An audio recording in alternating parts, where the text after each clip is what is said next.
9월 5일 토요일 청년부 예배 온라인으로 함께 드리시겠습니다. 먼저 기도하겠습니다.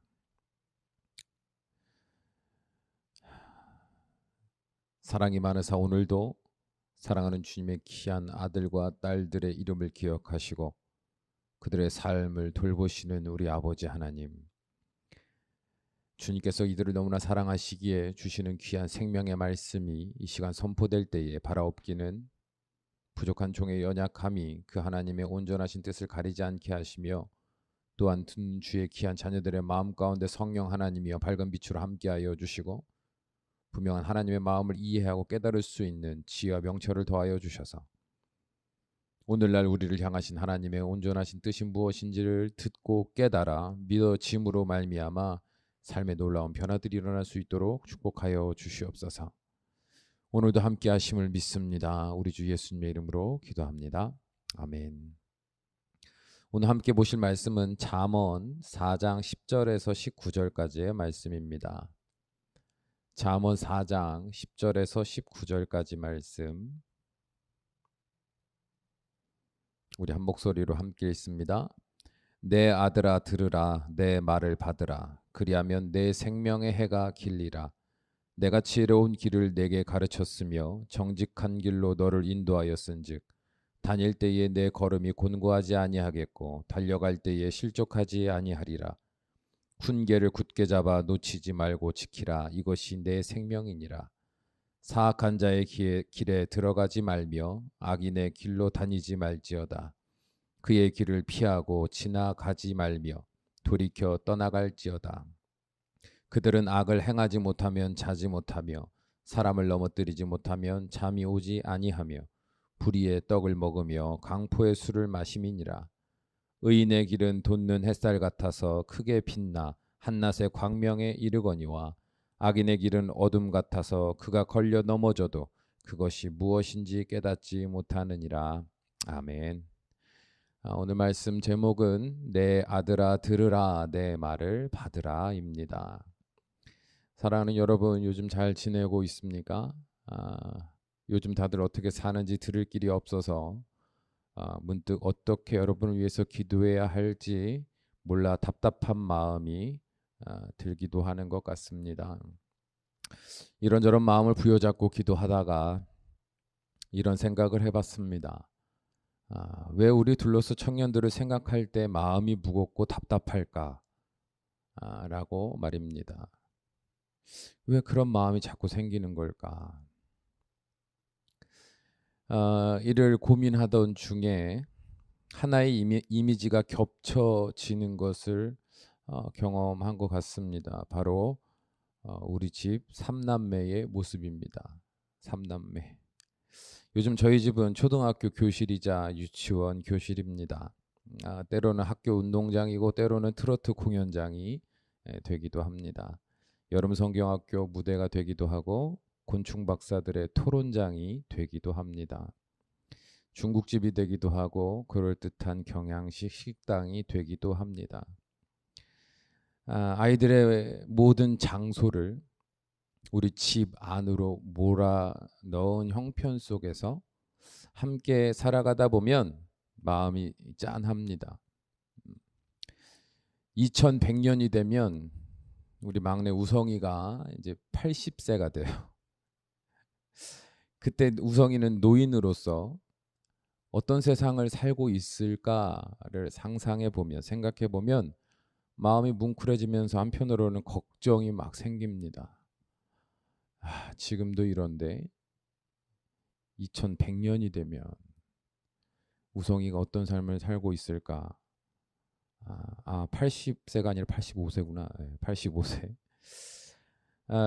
그런 마음에 이제 걱정이 생기니까 환경이 어떻게 변했을지, 또 다른 어떤 바이러스들이 어떻게 세상 가운데 드러나서 삶이 어떻게 변했을지, 그런 생각만 해도 마음이 걱정이 되고 안타까운 생각이 들어요. 그래서 아이들의 오늘의 삶에 어떻게 해서든지 바른 믿음과 인성과 건강한 삶의 태도, 관계의 훈련, 그리고 삶에 필요한 갖가지 지식들을 잘 가르쳐서 그때를 준비시켜야 되겠다. 영적으로나 육적으로나 강건한 어른이 될 수 있도록 어떤 상황이 오더라도 주의 말씀 앞에서 믿음으로 유연하게 반응하며 냉철한 분별의식을 가지고 한 순간순간들을 잘 이겨나갈 수 있는 어른이 될 수 있도록 내가 지금부터 잘 가르쳐야 되겠다. 그런 책임감으로 이제 확장되는 거예요. 아이들의 미래의 모습에 대한 두려움이나 안타까움들이 그런 책임감으로 확장되더라고요. 이 이미지가 이 깨달음이 이렇게 같이 묵상이 되면서 아이들을 향한 이 마음이 바로 여러분을 향한 제 마음과 같다는 것을 깨달았습니다. 여러분이 지금 교회에 얼마나 나오느냐 안 나오느냐, 뭐 예배를 어떻게 드리느냐 안 드리느냐, 헌신을 하는 계속 그 연속성을 이어가고 있느냐 안 이어가고 있느냐, 사무적이고 뭐 객관적으로 일상적으로 뭐 그런 상황 속에서 여러분을 바라보는 마음이 아니라, 만약에 그런 마음이었으면 답답한 마음보다 뭔가 마음이 더 분주했을 것 같아요. 이보다 더 나은 교회의 모습이 되기 위해, 청년부의 모습이 되기 위해서 내가 뭘 해야 될까, 막 이게 더 분주했어야 할 텐데, 만약 이런 식의 사고의 바탕 안에서 이 생각을 하고 살았으면. 근데 그런 것보다도 그냥 우리 아이들을 바라볼 때 아버지로서 그들의 미래를 이렇게 생각해 보면서 마음이 답답하고 안타까워서 뭐를 더 해줄 수 있을까, 뭐를 더 해야 할까 고민하면서 그 답답한 마음이 곧 여러분을 향한 제 마음이었다는 것을 알게 된 거죠.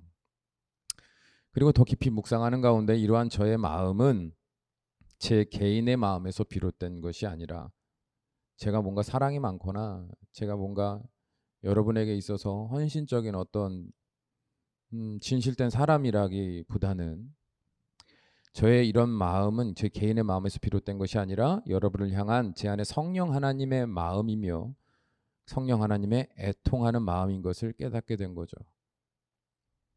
예수님께서 늘 말씀하셨죠. 아버지 하나님이 내 안에, 내가 아버지 안에. 그러니까 서로가 서로 안에 거한다는 것은 이제는 내 뜻과 아버지의 뜻이 다르지 않다는 거예요. 아버지의 뜻이 내 뜻이고 그 아버지 뜻 안에서 거룩하여짐으로 말미암은 내 뜻이 또한 아버지의 뜻이 되는 거죠. 마찬가지로 하나님의 마음이 내 마음을 답답하게 한 거구나. 여러분을 향한 하나님의 그 마음이 내 마음을 쉬지 못하게 한 거구나. 같은 마음으로 공감하며 같은 마음으로 기도할 수밖에 없었구나라는 생각을 깨닫게 됐습니다. 확인하게 된 거죠. 처음에는 이제 그러면서 이제 또 다시 한번 묵상이 되는 거예요. 제가 여러분을 향해서 처음에 제 모습은 어떠했을까? 제가 의도적으로 그런 생각을 끄집어내는 건 아니에요. 누가 책을 읽어주듯이 이제 그런 생각으로 다시 한번 돌아가 본 거죠. 처음에 제 마음에 있는 그 사랑, 그 사랑에서 또 비롯된 책임과 사명의식에서 말미암은 저는 어떤 태도를 가졌냐면, 어떤 강한 열정과 또 절제가 조금은 부족한, 어떻게 보면 집착이라고 표현하기 좀 그렇지만 좀 강박과 같이 여러분의 삶을 어떻게 해서든 이대로 두면 안 된다, 그렇게 되면 큰일 난다, 막 이런 두려움, 강박들이 제 안에 너무 많았었고, 그래서 여러분에게 그런 마음을 표현할 때 아직 영적으로 걸음마도 못된 여러분들의 상황과 맞물리지 못했던 것들이 참 많지 않았을까라는 생각을 해봤습니다. 뭔가 저의 계산된 마음이나 저희 유익을 위한 것들은 아니었지만, 여러분을 향한 진실된 마음, 그 주님의 마음을 가지고 어떻게 보면 대하는 태도가 조금은 잘 다듬어지거나 또 여러분의 입장에서 이해되지 못한 저의 표현들이 많지 않았나, 그런 생각이 드는 거예요. 아무리 그 마음이 순전한 사랑에서 비롯되었다 하더라도 그 사랑은요, 결국은 인내와 겸손 안에서 해석되고 표현되어야 한다는 것을 잘 몰랐던 거예요. 아이들을 처음 키우면, 첫 아이를 키울 때 하고 지금 셋째 아이를 키울 때하고는 많이 달라요. 첫째 아이를 키울 때는 사랑하는 법을 잘 모르죠. 사랑하는 법도 잘 모르고 또 내가 어떻게 이 아이를 이해해야 되는지도 솔직히 미숙해요. 근데 계속 그 시행착오를 겪으면서 셋째쯤 되면 상당히 이제 좀 이해도 많이 생기고 좀 마음의 여유도 많이 생기고 그렇게 되는 것처럼, 처음에는 여러분을 향해서 제가 어떻게 보면 육아의 초보 아빠처럼 사랑하지만 그 마음을 잘 표현하지 못했던 거죠. 그러나 이제는 조금씩 알아가는 것 같습니다. 이전의 제 모습과 지금의 제 모습을 비교할 때 여러분에게 사랑의 마음을 가지고 어떤 계획을 제시하고 어떤 교육을 하고 가르침을 여러분과 함께 나눌 때 제 태도는 점점 이제 능동적이고 적극적인 태도에서 이제는 조금은 수동적인 태도로 바뀌어가는 걸 느끼게 됐어요. 아, 적극적으로 대하는 것이 사랑이라기보다 언제나 보편적인 태도로 사랑을 전하되 상대방이 마음을 열어 듣고자 할 때 조심스럽게 그에게 나아가는 것이 인격적인 관계고 그게 진짜 사랑인 것을 이제는 깨달았기 때문입니다. 그래서 그런 거예요. 여러분에게 관심이 없거나 사랑이 식거나 뭐 그래서 그런 게 아니라 솔직히 저도 배워가는 중이에요. 사랑을 더 배워가는 중이에요. 이전에 제 공로, 제 의라고 생각했던 왜냐하면 나쁜 의도나 계산이 전혀 없던 상황들이었기 때문에 그게 문제 있다라고 생각하기가 솔직히 사람은 어렵거든요. 오히려 서운하고 섭섭하고 막 이런 마음이 들 수밖에 없어요. 진심이었으니까. 근데 어쨌든 이런 상황과 맞물려서 또 이전에도 그런 묵상이 있었지만 조금 더 확실하게 하나님의 마음을 어떻게 내가 받아들여야 하는지 그리고 내가 어떻게 표현해야 되는지 그 사랑을 어떻게 잘 다듬어서 여러분에게 나아가야 하는지를 배워가는 시기인 것 같아요. 서두가 좀 길었는데 제가 이런 제 개인적인 마음을 설명한 이유는 제가 이런 사람이 되도록 인도하시는 하나님의 그 섭리를 여러분에게 나누고 싶은 거예요. 무슨 말이냐면 어떤 사람들은 제가 이런 고백을 하면 저 개인적인 신앙의 어떤 변화의 과정을 듣고 있다라고 생각할 수 있을지 몰라요. 근데 그 차원으로서만 생각할 것이 아니라 큰 부분으로 보자면 하나님이 있고 그다음에 그 하나님의 사랑의 마음을 전하는 제가 있고 그리고 그 입술을 통해서 전달받는 여러분이 이렇게 있을 때 하나님이 저를 다듬으시는 이유는 뭐냐 하면 저를 위한 것도 있지만 가장 큰 핵심은 저를 다듬어서 하나님의 사랑이 진실되게 여러분에게 전달되게 하시기 위함입니다. 이게 하나님이 여러분을 사랑하시는 증거예요. 저를 다듬어 가시면서까지 하나님의 온전하신 뜻을 그 사랑을 전하게 하시는 그 하나님을 여러분이 볼 수 있어야 된다 이 말입니다. 하나님은 지금도 여러분을 사랑하시고 그래서 여러분에게 좋은 것을 주시고 여러분에게 바른 것을 가르쳐 주시길 원하십니다. 그래서 하나님은 주의 도구들을 다듬으셔서 더욱더 순전한 하나님의 도구되어 하나님의 뜻을 그 사랑을 잘 전하는 자 되게 하시는 거죠. 제가 오늘 말씀을 전할 때도 이 하나님의 마음을 좀 이해하고 여러분이 받았으면 좋겠어요. 저 개인적인 이야기, 개인적인 어떤 해석과 어떤 깨달음이나 개인적인 어떤 묵상들을 여러분에게 나누는 것이 아니라 부족한 종을 다듬으시면서까지 여러분에게 순전한 말씀을 전하길 원하시는 그 하나님의 사랑을 여러분이 좀 믿고 그 사랑이 어떻게 오늘 말씀을 통해서 우리에게 주어지고 있는지를 발견했으면 좋겠어요. 오늘 말씀을 들을 때는 귀로 듣는다라고 생각하기보다 사랑하는 부모가 사랑하는 아이를 바라보고 있는 그래서 그 아이들에게 어떻게 대하고 어떤 태도로 취하고 있는지를 좀 상상하면서 그 이미지 안에서 오늘 말씀을 좀 들었으면 좋겠어요. 10절의 말씀 다시 한번 우리 읽어봅니다. 10절 내 아들아 들으라 내 말을 받으라 그리하면 내 생명의 해가 길리라. 아멘. 하나님은 우리에게 그 말씀을 들으라 받으라고 말씀하십니다. 그 이유가 뭐래요? 그래야 우리 생명이 보존되고 오랫동안 지속될 수 있기 때문이다 이렇게 말합니다. 오늘날 복음의 시대에서 이 말씀을 다시 해석해 보자면 우리의 생명이 이 땅에서뿐만 아니라 예수 그리스도로 말미암아 영원히 이어질 그 삶이 되게 하시려고 하나님은 오늘날 우리에게 말씀을 들으라 받으라 이렇게 말씀하신다는 거예요. 그렇다면 하나님은 우리 너무 잘 알죠. 뭐 말씀 듣는 거 받는 거 뭐 항상 들어왔으니까. 근데 이제 하나님 왜 그렇게 말씀하시냐는 거예요. 여기서 보면 내 아들아라고 말하거든요. 너희 죄인아, 어? 너희 멸망당할 짐승들아 이렇게 말씀하시는 게 아니라 내 아들아. 여러분 하나님의 말씀은요. 우리에게 있어서 죄인들에게는 심판의 말씀이나 예수 그리스도를 믿어 이 하나님의 아들이 되고 딸이 된 양자된 자들에게는요, 이 말씀은 심판의 말씀이 아니라 사랑하는 자녀에게 아버지가 어머니가 들려주시는 말씀인 거예요. 그러니까 우리가 이 말씀을 받을 때 마음에 찔림이 있다 그래서 하나님이 나를 도끼눈을 두고 큰 칼을 들고 심판하시려는 하나님으로서 말씀하신다 생각하면 안 돼요. 그거는 이방인들이 보는 하나님, 하나님을 모르는 자들이 두려움으로 보게 되는 하나님이고, 우리 하나님은요 더 이상 하나님일 뿐만 아니라 우리에게는 아빠 아버지가 되게 하셨다 그랬잖아요. 그러니까 하나님 우리에게 주시는 말씀은 우리를 살리려고 주시는 말씀이에요.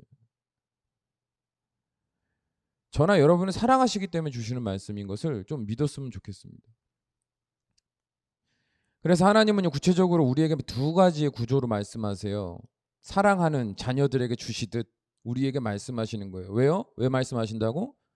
이 땅에서뿐만 아니라 우리가 구원받은 우리가 영원히 주의 나라에서 살아갈 수 있는 그 연속적인 그 길을 걸어갈 수 있도록 하시기 위해서 하나하나 손가락으로 짚어주시듯 한 걸음 한 걸음 동행하시며 이것저것을 보여주시고 가르쳐주시듯 우리에게 들려주시는 거예요. 말씀이라는 게 그런 겁니다. 우리가 말씀이 익숙하지 않으면 그런 이미지를 가질 수 없기 때문에 늘 말씀은 딴 나라 말씀 같고 뭐 그냥 나하고 상관없는 말 같고 막 이렇게 들리는데요. 하나님과 친밀해지면 이 말씀이 다 다정한 주의 음성으로 들리게 되거든요. 그런 맥락에서 오늘 말씀하시는 거예요. 두 가지로 말씀하시는데 첫째는 우리 각 사람의 내면에 관해서 말씀하십니다. 이 세상을 살아가는 우리 내면에 대해서 11절에서 13절의 말씀 함께 읽어봅니다. 내가 지혜로운 길을 내게 가르쳤으며 정직한 길로 너를 인도하였은즉 다닐 때에 내 걸음이 곤고하지 아니하겠고 달려갈 때에 실족하지 아니하리라. 훈계를 굳게 잡아 놓치지 말고 지키라. 이것이 내 생명이니라. 아멘. 이 말씀의 전제는 우리는 죄로 인해서 지혜롭다는 거예요? 지혜롭지 못하다는 거예요? 네. 지혜로운 길을 내게 가르쳤다 그랬어요. 그럼 그 길을 안다는 거예요? 모른다는 거? 모른다는 거죠. 그게 전제예요. 죄로 인해서 지혜의 어두운 자 되었다는 거예요. 지혜의 눈먼 자 되었다는 겁니다. 지혜는 하나님으로부터 나는 거거든요. 그러니까 죄의 정욕에 속한 우리는요 근본적으로 지혜라는 것을 가지고 있을 수가 없어요. 응? 세상의 반복론 가지고 수단과 어떤 그런 것들을 가지고 경험을 가지고 지혜 있다고 생각하는데 여기서 말하는 지혜는 이 땅과 저 하늘과 영원을 초월하는 태초와 지금의 모든 시대를 관통하는 그 전반적인 모든 것을 통치하고 조율하고 다스리는 그 모든 것에 이해가 담긴 것을 지혜라고 우리는 이해해야 돼요. 그게 하나님의 지혜예요. 우리는 오늘 이 시간만 보죠. 지금 뭘 해야 될까 말아야 될까. 지혜롭게 하기를 원한다. 지혜롭게 선택해야지라고 말하지만 엄밀히 따지면 그건 지혜의 어떤 조각도 못 돼요. 먼지 쪼가리도 못해요. 그건 지혜의 수준도 안 돼요. 하나님의 지혜는요 온 시대와 역사를 관통하는 지혜예요. 영과 육을 사망과 부활의 모든 그 죽음과 영생의 모든 것을 관통하는 여러분 상상이 됩니까? 그 지혜가 그 지혜를 주신다는 거예요. 하나님이. 우리는 그런 지혜가 없거든요. 죄악에 갇힌 사람들은요 경주마처럼 모든 것을 보지 못하고 앞만 보는 주변의 넓은 상황을 보지 못하고 그 앞에 발만 보게 되는 연약한 사람들이 지혜가 없어요. 그래서 지금 자기가 사는 게 옳은지 그런지에 대한 근본적인 이해도 없고 어떤 선택이 바른 것인지 당장은 이런 선택을 하는 게 맞죠. 근데 하나님은 어디까지 보시는 거예요? 당장은 그런 선택이 의미가 없다고 생각하는 그 부분이 하나님 볼 때는 그래야만 뭐 내 다듬어지든지 뭐 때를 더 기다리는 상황이 되든지 조금 더 인내를 훈련하는 시간이 되든지 하나님이 앞으로 복을 주실 하나님 기회를 주실 그 타이밍을 좀 더 그게 맞춰서 걸어갈 수 있는 그 시간과 상황에 맞물린 선택이 이 길에 있는지 없는지 여러분 모르잖아. 하나님은 아신다고. 그래서 하나님이요 지혜로운 길을 우리에게 가르쳐 주신다는 거예요. 우리 모르니까요. 또 정직한 길로 너를 인도하였은즉 이렇게 말씀하십니다. 여기서 정직이라는 말은 다른 말로 하면 거룩이라고 생각해도 좋아요. 거룩. 거룩하신 하나님 앞에서 하나님의 뜻대로 살아간다는 건요. 여러분 우리는 뭐 착하게 뭐 아름답게 멋있게 살아야 된다고 생각을 하는데 여러분 거룩은 그런 게 아니에요. 거룩은 하나님의 모습을 말하고요. 거룩은 하나님의 모든 전체를 표현하는 단어예요. 그러니까 쉽게 말하면 이건 지혜하고도 연결이 된 거죠. 지혜하고도 연결이 된 거고 형통하고도 연결이 된 거고 분별하고도 연결이 된 거고 의로운 길, 생명인 길 다 연결이 된 포괄적인 의미를 담고 있는 거죠. 어디로 가야 내 영과 육이 살지 하나님 보시기에 합당한 뜻으로 행하게 될지 이런 걸 우린 모른다는 거죠. 근데 하나님이 그런 걸 우리에게 가르쳐 주시고 인도해 주신다는 거예요. 그러나 이 길을 걸어가지 못하는 수많은 그리스도인들, 수많은 세상의 사람들은 어떤 삶을 살게 될까요? 지혜롭지 못한 길로 가며 불법과 더럽고 추한 길로 가는 거예요. 잘 들으셔야 돼요. 막연하게 맨날 듣던 말씀 이렇게 듣지 말라 그랬어요. 여러분의 자녀가 그렇게 걸어가고 있다고 생각을 해보세요. 여러분의 자녀가. 응? 실제로 말씀하시는 거예요. 실제로. 추상적으로 뭉뚱그려서 하나님 우리에게 주시는 게 아니라요. 아까 말했잖아요. 하나님의 마음으로 여러분을 사랑하듯 하나님은 진짜 여러분을 사랑하신다니까요. 아버지가 아들을 보듯 딸을 보듯. 응? 근데 내 아이가 살아가는데 죄와 사망 권세 앞에서 그들과 버타며 헛된 인생을 막 살아가는 거예요. 인생을 살면 살수록 점점 사람이 어떻게 변해가냐면 하나님을 떠나서 하나님의 지혜와 하나님의 거룩한 영의 인도하심을 따라 살지 못하고 그냥 아예 내가 모르겠다고 지 멋대로 살다 보니까 살면 살수록 사람이 어떻게 되냐면 하나님과는 관계없이 하나님의 모습은 찾아볼 수 없는, 하나님의 나라에 합당한 백성으로서의 모습은 찾아볼 수 없는 인생을 살게 되는 거죠. 늘 사랑보다는 미움에 사로잡혀 살아가고 평안보다는 불안과 두려움에 사로잡혀 질식된 채 살아가는 거죠. 그래서 그런 인생은요, 12절의 말씀처럼 다닐 때마다 곤고합니다. 달려갈 때마다 실족하게 되는 거죠. 잘 생각해 보세요. 여러분의 인생을 한번 잘 돌이켜 생각해 보세요. 살면 살수록 어떤 사람이 되어가는 것 같습니까?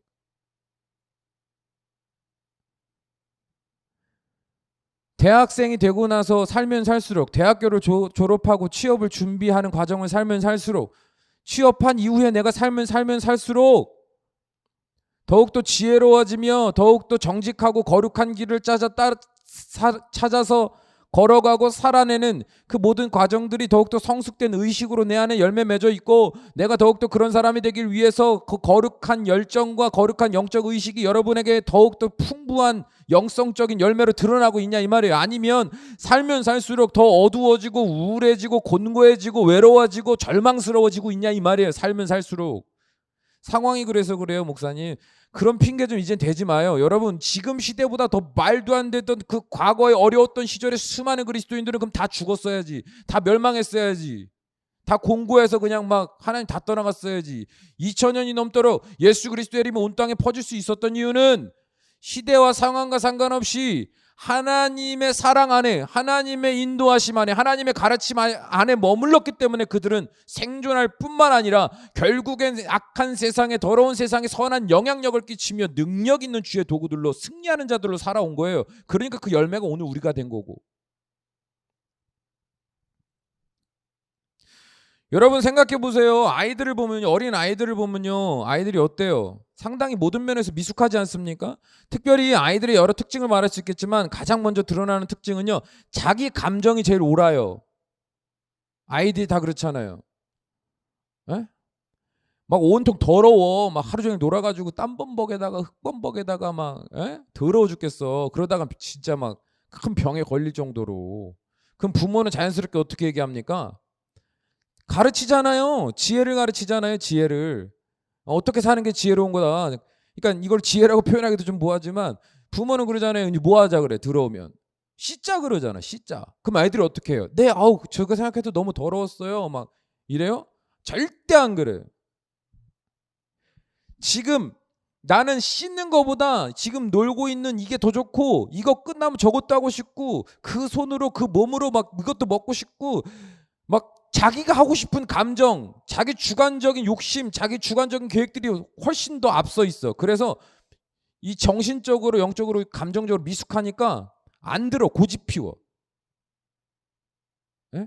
그게 우리의 모습이에요. 영적 미숙아.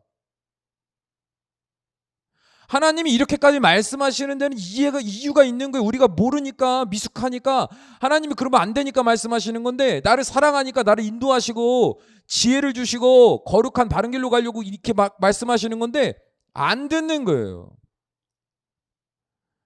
오늘도 이 말씀을 전하는 목사를 보면서 그냥 토요일마다 어차피 하셔야 되니까 이렇게 듣는 거예요. 하나님이 나를 사랑해서 주시는 말씀으로 절대 안 들어요.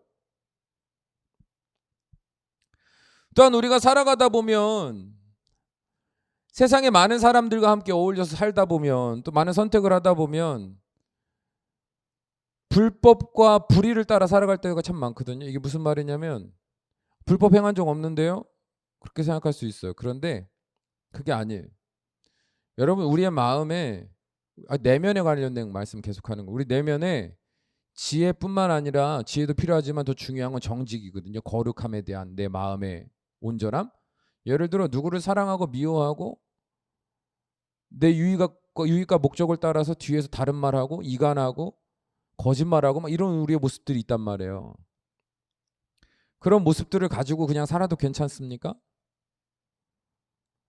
그런 마음을 계속 고집스럽게 참 나는 제일 답답하고 안타까운 사람이 뭐냐면 자기 내면에 온통 악독과 미움과 분노와 증오와 욕심과 이기심과 막 이런 게 가득 담겨 있고 그게 입술과 말과 행동과 관계에서 막 쉴 새 없이 드러나고 있음에도 불구하고 항상 주변 사람 탓하는 사람 보면 제일 안타까워요. 지금 자기의 내면이 어떻게 되어가고 있는지 모르는 거예요. 그건 다른 말로 하면 정직하지 않은 거예요. 하나님은 그런 마음을 품고 우리가 살아갈 때 결국엔 내가 나를 멸망시키는 것인 것을 알고 계신 거죠. 그래서 하나님은 끊임없이 훈육하시는 거예요. 우리의 내면을 말씀에 아주 그냥 서치라이트로 그냥 딱 비추셔가지고 봐 이게 너야 이게 너야 이게 너야 보여주시는 거예요. 회개하라고. 그 마음과 싸워 이기라고. 거룩함으로 살아가라. 혹여라도 이 훈련이 되고 나면 이제 혹여라도 어떻게 되는 거예요? 그런 것이 들어왔을 때 하나님께 정직하게 말하게 되고 사람에게도 정직하게 고백하게 되는 거죠. 하나님은 그런 거룩한 주의 백성들을 원하시는 거예요. 그래야 우리의 생명의 해가 길기 때문에. 여러분 예전에 그런 거 기억나시죠? 어렸을 때 지금도 그러겠지만 부모님의 잔소리 되게 듣기 싫잖아요. 이래라 저래라 듣기 싫죠.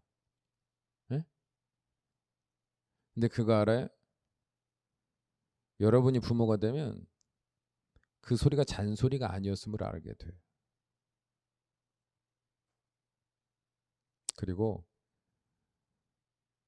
부모님이 돌아가시잖아? 그럼 더 이상 나한테 잔소리 해주는 사람이 세상에 있을 것 같아? 없어요. 이게 참 웃긴데 여러분 잔소리는 누가 하는 건지 알아요? 사랑하는 사람이 사랑하는 사람한테 해주는 거예요. 사랑하지 않으면 잔소리 같은 거 안 해요. 사랑하지 않는 사람은요. 잔소리가 아니라 내 허물을 보고 조롱하죠. 판단하고 비난해요. 비웃어요. 왜? 사랑하지 않으니까. 사랑하는 사람만이 잔소리하는 거예요. 만약에 어느 날 내 연인이 나한테 잔소리를 안 한다? 그거 맘 떠난 거예요. 흠칫 놀라는 사람도 몇 명 있을 텐데 사랑하면 잔소리해요. 사랑하면. 여러분 하나님이 날마다 우리에게 매일매일 말씀하시는 이유 잔소리로 들리십니까? 지금 제가 하는 말도 잔소리로 들리세요? 네. 사랑하니까 잔소리하는 거예요.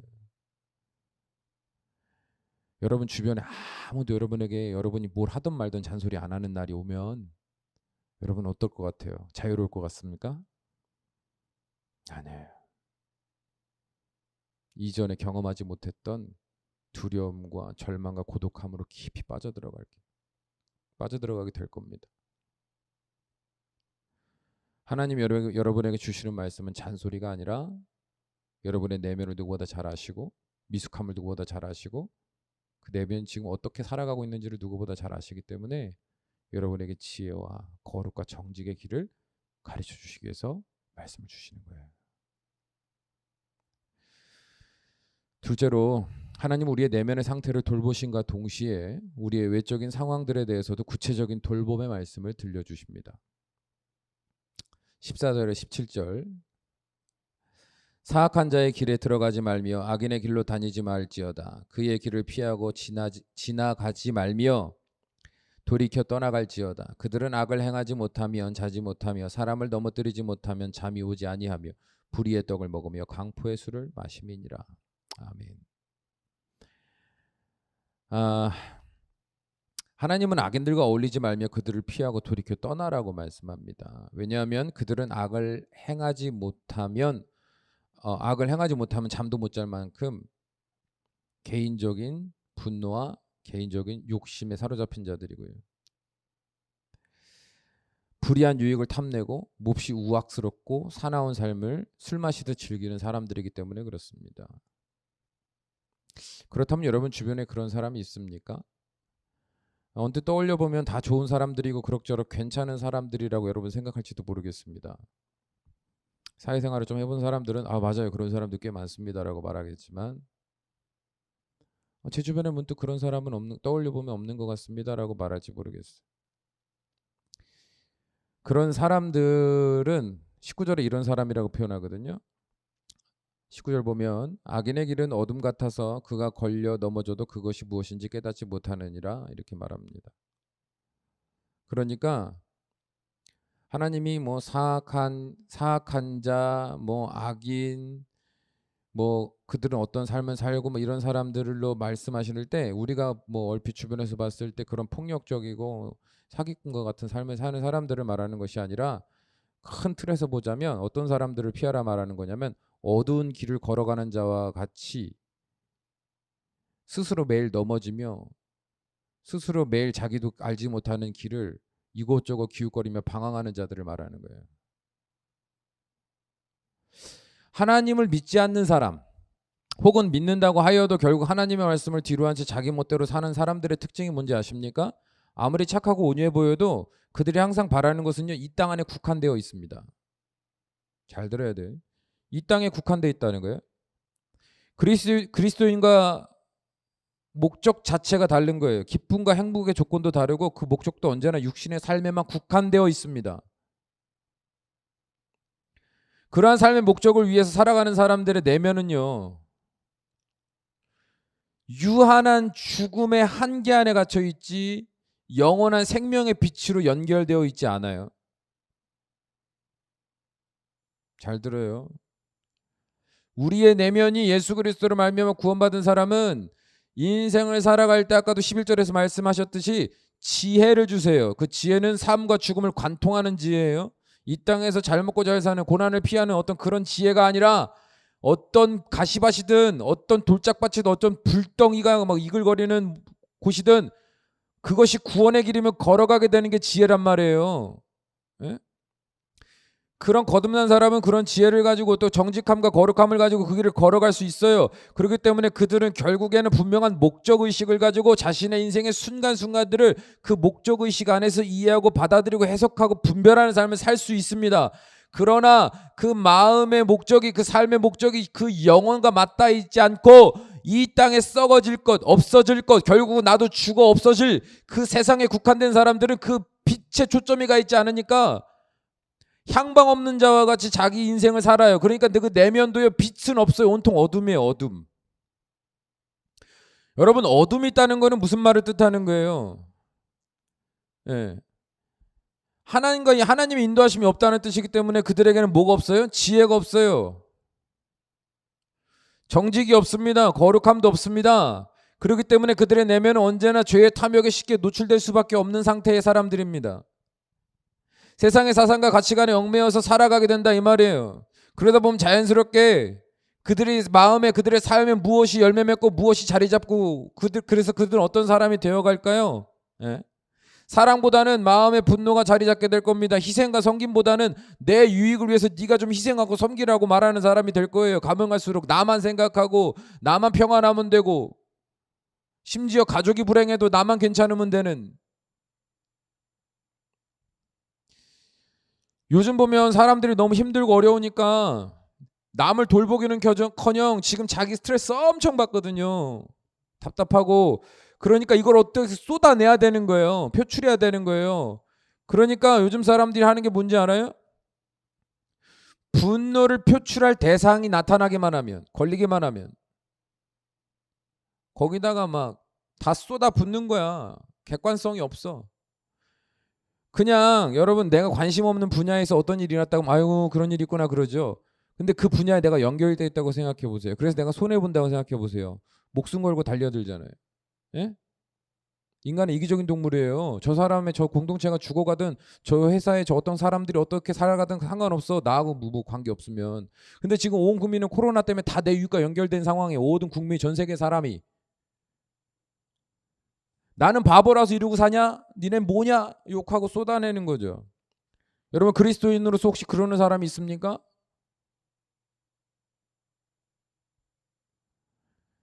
물론 답답하고 화가 나는 것도 있어요. 저도 그런 마음 들 때가 있어요. 그럼 주님은 그 마음을 내버려 두시던가요?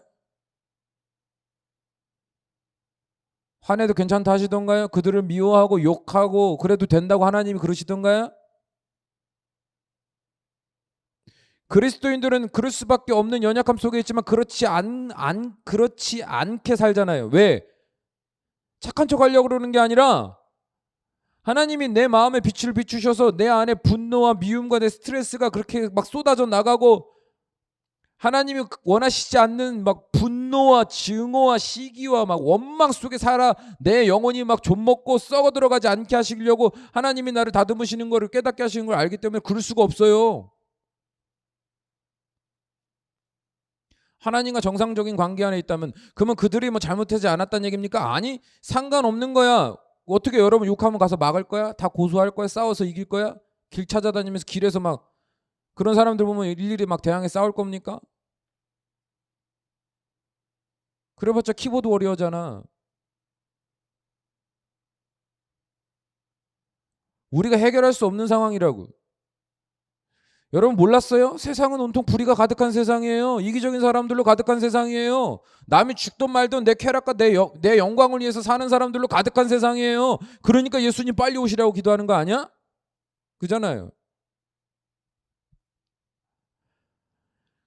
여러분 세상의 어둠 속에서 우리가 그렇게 막 살아가잖아요. 우리의 마음이 점점 물드는 거예요. 하나님의 빛 가운데 멀어지면. 하나님을 안 믿던 사람도 믿는 사람 다 똑같아. 예. 자, 그런데 중요한 건 뭐냐? 그런 사람들이 있을 때 그런 사람들과 내가 어울리면 내가 어떤 사람이 될 것 같아? 내 마음을 나눠요. 물론 친하죠. 직장 동료고 내 처지와 비슷하고 뭐 나눌 수 있어요. 그들과 함께 뭐 기분 좋은 상황을 만들 수도 있어요. 제가 알아요. 그거 뭐냐면 솔직히 말하면 교회 다니는 교회 오랫동안 다녔던 애들하고 노는 것보다 에? 세상에서 잘 나가고 잘 노는 애들이랑 노는 게 훨씬 재밌어. 내가 알아. 어떤 마음인지. 그렇다고 교회 열심히 친구들을 무시하자는 건 아니에요. 솔직히 말하면 교회 안에서만 자란 아이들은 온실속의 화초처럼 되게 유리멘탈의 경우가 많아요. 한마디만 하면 상처받고 막 바사삭 정신이 막 부셔져 나가지. 에? 곱게 자란 거야. 아 이쁘다 사랑한다 축복한다 이 얘기만 듣고 살았으니까. 하나님한테 위로받고 막 평안 얻고 근데 세상 나가보니까 어때? 에? 세상 나가보니까 어때? 그렇게 사랑하는 그런 아름다운 공동체로 가득하던가요? 세상 나가봐 진짜 늑대와 이리와 막말로 속된 말로 세상 온갖 또라이들이 여기저기 다 있어. 응? 그 속에서 살아남으려면 어떻게 살아남아야 하던가요? 내 멘탈 부여잡아야 되잖아. 예? 거친 세상에서 살고 거기서 멘탈 깨져보고 다시 부여잡고 이 생활을 반복하면서요. 자기만의 삶을 딱 정체성을 찾고 사람과의 관계 속에서 감정을 건드리지 않는 선에서 또 때로는 건드려도 그래 그럴 수 있지. 왜냐면 그런 거 많이 당해왔으니까. 그래서 그냥 그런 사람들 만나는 게 그래서 편해요. 교회들하고 놀다 보면은 무슨 예. 그렇게 마음이 안 통할 때도 있어. 그러나 세상 사람들과 어울리면 어울릴수록 여러분이 어떻게 변하는 것 같아요? 어, 여러분들이 그들에게 선한 영향력을 끼친다 그러면 솔직히 나는 사명이라고 말하고 싶어. 붙여주신 사람 하나님이. 예? 선한 영향력을 끼치는 걸 말해요. 선한 세상에 그런 수많은 상황 속에서 얽매이고 살아오고 그걸 즐기는 사람들에게 영향력을 끼칠 정도면 그 사람의 멘탈이 어떨 거라고 생각하세요? 훈련된 사람이요. 여러분 세상 나가서 영향력 끼치는 거예요. 훈련도 안 되고 그게 뭔지 그거는 배우는 게 아니에요. 경험에서 축적되는 거지. 그런 경험도 없는 놈이 갑자기 세상에 나가 내가 사명을 가지고 막 사람을 바꾸겠다 구원하겠다. 걔네들 네 앞에서 담배 피고 얼굴이 다 후 연기 뿜으면은 막 상처받고 막 기도하고 막 이러잖아. 더러운 놈들이라고 그러고 막 음담패설하면 어우 더러 같이 못 살 인간들이라고. 여러분 그 수준 가지고 무슨 사명을 갖고 있다고 생각해요? 예수님이 아름답고 깨끗한 길로 걸어가셨습니까? 죄인들의 길을 걸어가셨잖아요. 세상에서 최악인 인간들과 함께 어울리셨다고 밥 먹고 어울리고. 그게 사명자야.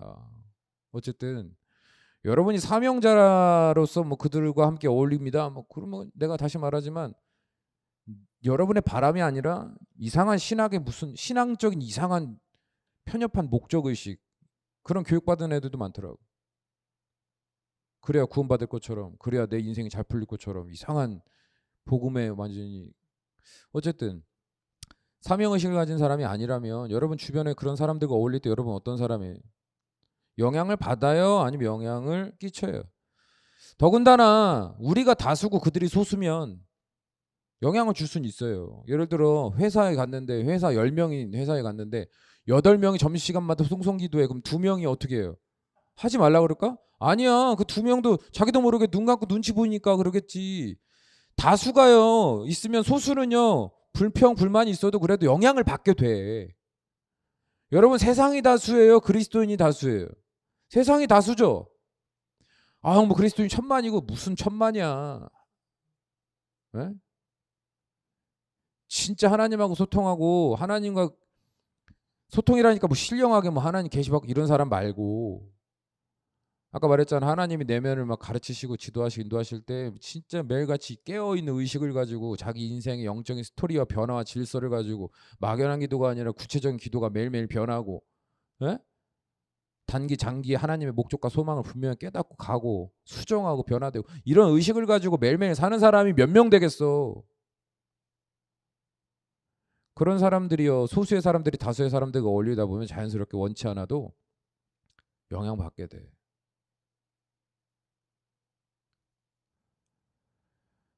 무엇보다도 사람은요 사회적 동물이에요. 사람 만나면 인정받고 싶고 사랑받고 싶잖아요. 관심받고 싶고 뭐 관종이 원하는 관심이 아니라 그냥 나도 인간답게 존중받고 싶고 그냥 교제하고 싶잖아요. 젠틀하게.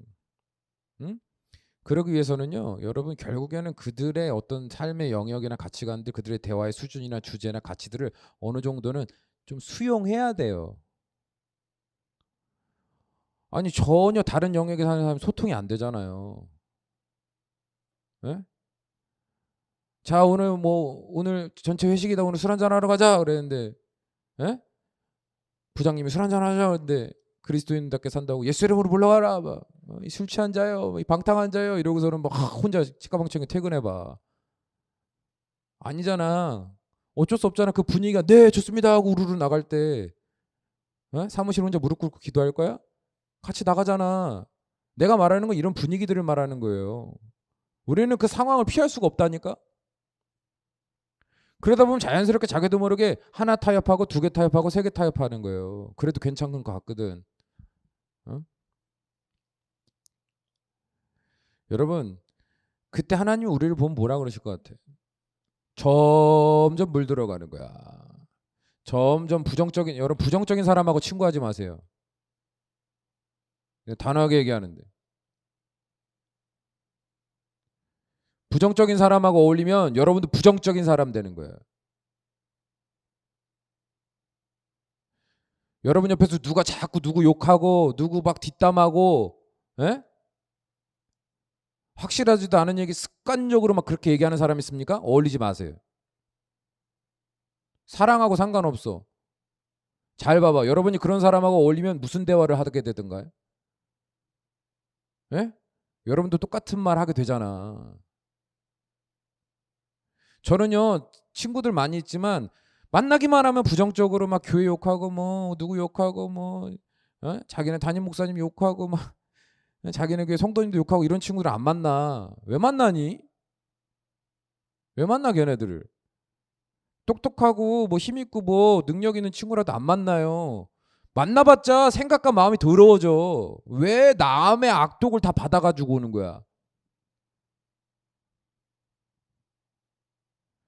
저는 친구들 만날 때 힘들지만 불평불만 있지만 그래도 어떻게든 긍정적으로 살려고 하는 친구들만 만나요.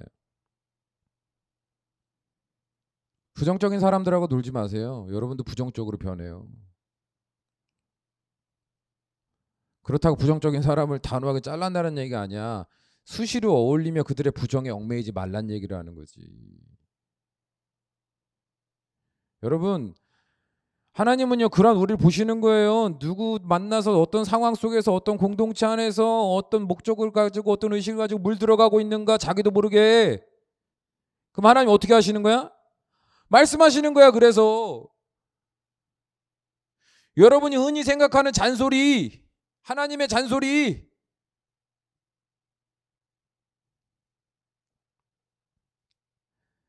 세상의 논리와 가치에 매여갖고 점점 세상에 물들어서 이제는 하나님 상관없고 교회 상관없고 말씀 상관없고 기도 상관없고 아무것도 안 하고 살아도 이제는 괜찮아져가는 나를 보면서 하나님이여 말씀을 여러 보여주시는 거예요.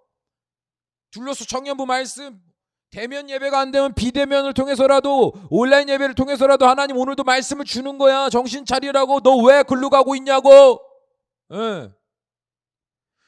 뭐가 내가 그런 권한이 있고 내가 무슨 그렇게 당당한 사람이라고 여러분한테 소리 지르면서 기도하세요, 말씀 보세요, 예배 시간이 어떤 순간에서도 진심으로 예배하세요라고 제가 왜 목청 높여 말하겠어요? 제가 무슨 여러분의 심판자고 여러분의 코치고 감독입니까? 여러분에게 정지할 자격이 있어서 그렇습니까? 아니에요. 여러분이 아무리 아닌 척해도 여러분은 그렇게 물들어가는 게 눈에 보일 수밖에 없는데 어떡해? 하나님이 그걸 알게 하시는데 어떡해? 애통함으로 기도하게 하실 수밖에 없는, 기도하게 하시는데 어떡하냔 말은.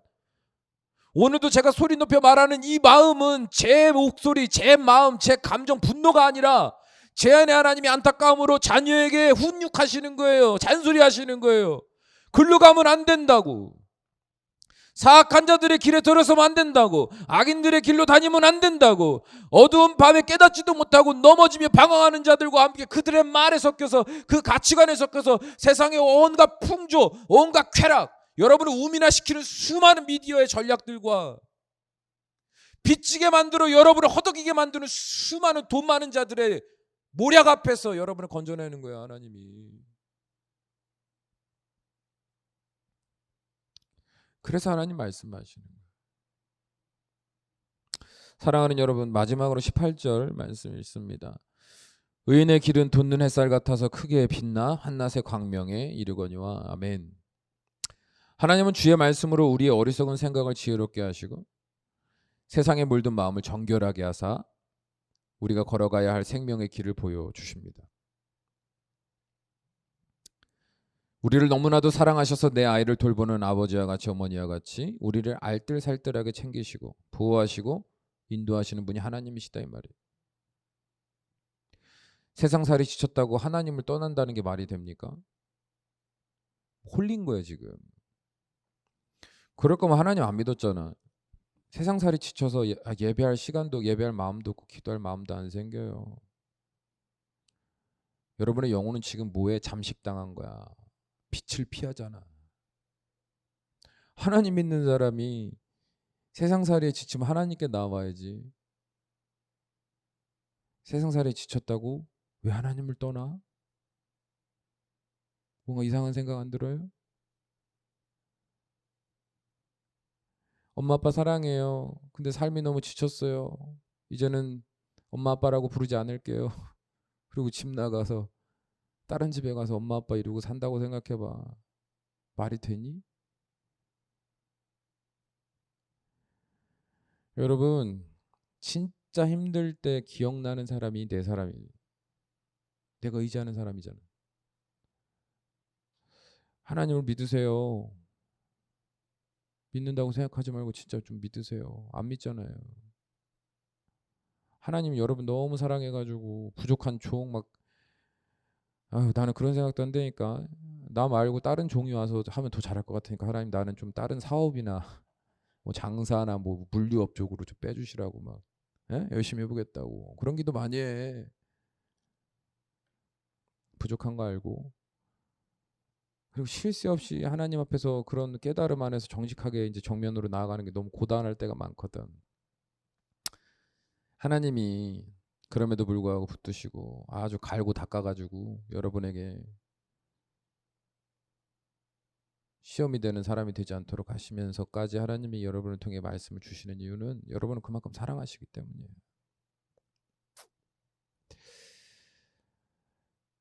여러분 스스로 생존해야 되겠다며 이 어려운 시대에 더 많은 계획 안에서 더 많은 분주 앞에 스스로 학대하는 삶을 살지 마십시오. 거긴 답이 없습니다. 성실하게 최선을 다하되 하나님 품 안에 있을 때가 제일 안전하다는 것을 제발 좀 믿으세요. 마음이 힘들 때, 내 내면이 복잡할 때 딴짓하지 말고, 생명의 빛도 없고 구원의 영광도 없는 세상 사람 찾아다니면서 위로받으려고 하지 말고, 에? 걔네도 몰라. 내 마음이 생각이 우울하고 두렵고 분주합니까? 불안하고 염려됩니까? 하나님께 오래니까요. 하나님이 지혜 주시잖아요. 정직이 뭔지 거룩이 뭔지를 깨닫게 하셔서 지금 이 상황에서 분별해야 될 게 뭔지를 명확하게 보여주시잖아요. 응? 정 모르겠으면 여러분 저한테 연락하세요. 예? 아유, 난 이렇게 얘기하면 안 돼. 제가 무슨 연락이 환장해서가 아니라 아까 말했잖아요. 처음 말했듯이 답답해요. 여러분 어떻게 사는지. 걱정된다니까. 근데 이전처럼 딱 보아하니 저런 꼴이 났네 그래갖고 이제 그렇게 우악스럽게 다가가지 않는다고 이제. 여러분 마음이 있으면 머뭇거리지 말고 물어보세요. 저 아니어도 상관없어요. 리더들하고도 연락하시고 담임 목사님도 찾아와서 인사드리고 뭐 마스크 쓰고 대화하는데 뭔 문제가 돼. 응? 그렇게 길을 찾아 떠나라 이 말이에요. 배워야지, 훈련받아야지. 주 안에 있을 때 가장 안전합니다. 여러분의 내면도 여러분의 외적인 모든 관계도 하나님께서 지켜주시고 보호하시고 가르치시고 인도하셔요. 여러분이 행복한 거예요. 바라기는 하나님이 내 아들아 들으라 내 말을 받으라 말씀하실 때 그 이미지를 꼭 가져가세요. 여러분을 사랑하는 부모님이, 아버지가, 어머니가 미숙하고 미련하고 분별치 못하여 방황하는 우리를 향해서 주시는 말씀인 것을. 기도합시다. 사랑이 많으신 아버지 하나님, 오늘도 주님의 귀한 말씀을 열어주시니 감사합니다. 바라옵기는 우리 둘러스 청년들이 하나님을 믿지 못하여 십자가에 달리신 예수 그리스도의 이름으로 기도하면서도 그 십자가의 사랑이 하나님의 사랑인 것을 믿지 못하여 오늘도 대면 예배를 드리지 못함에도 불구하고 온라인으로라도 하나님의 말씀을 듣게 하시는 그 하나님의 사랑을 믿지 못하여 스스로 내 안의 외로움과 두려움과 고독함과 염려를 극복해 보겠노라고, 내 삶에 드러나는 수많은 문제들 속에서 내가 스스로 해결해 보겠노라고 세상 찾아 떠나고 그들의 길을 쫓아 걸어가며 이제는 그 거룩한 빛보다 세상의 어둠이 더 익숙한 사람이 되어가는 우리들의 모습을 불쌍히 여겨 주시옵소서. 지금이야 다 그렇게 사는 것 같고 큰 문제 없어 보일지 모르겠으나 하나님을 떠난 자의 인생은 점점 더 돌아오기 어려운 그 길을 걸어갈 수밖에 없다는 것을 주여 깨닫기를 원합니다. 바라옵기는 우리 성령 하나님이여 이 말씀으로 사랑하는 자녀들의 심령에 거룩한 빛을 비추어 주셔서 하나님께 더 가까이 나아가길 소망하며 기도하고 그 하나님의 이름을 부르며 날마다 있는 모습 그대로 아뢰며 그 도우심을 구하는 복된 인생들이 될 수 있도록 축복하여 주시옵소서. 우리 주 예수님의 이름으로 기도합니다. 아멘.